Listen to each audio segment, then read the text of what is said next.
இப்போ சில பேர் உடலுறவு செஞ்ச பிறகு உடம்பெல்லாம் வலிக்கும், சோர்ந்து போய் படுத்துருவாங்க. மருந்து நான் சொல்கிறேங்க, அந்த மருந்தை நல்லா கேட்டுக்குங்க. கையாந்தகரை என்ற கீரையை வாங்கிக்கோங்க.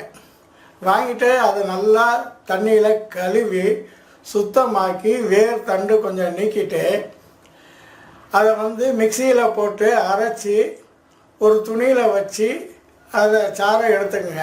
அந்த சாறினுடைய எடை அளவு 200 கிராம் இருந்தால் எடை போட்டுக்குங்க.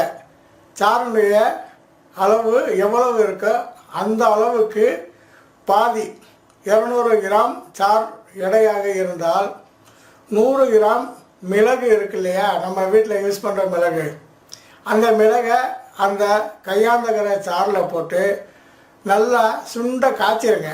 சாரெல்லாம் நல்லா வற்றி போயிடும், மிளகுல உறவாகிடும். சார் மிளகோடு சேர்ந்த பிறகு திரும்ப அந்த மிளகை தனியாக எடுத்து வச்சுக்கோங்க. 200 கிராம் எலுமிச்சம்பழம் சாறு எடுத்துட்டு அதில் 50 கிராம் இந்துப்பை போடுங்க.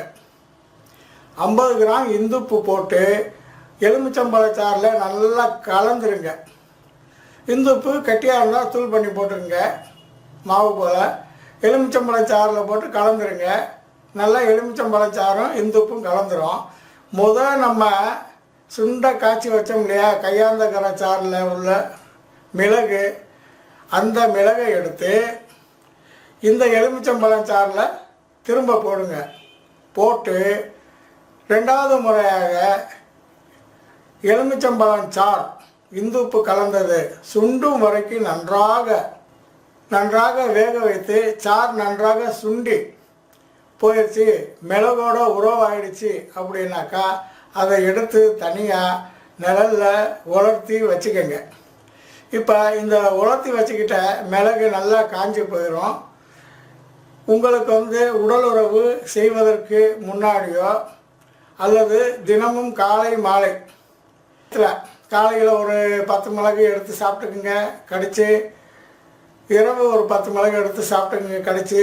வாயு தொல்லை போயிடும், குறுக்கு வலி போயிடும். உங்களுக்கு தண்டு வாதம் இந்த மாதிரியான வலிகள் இருக்கும்.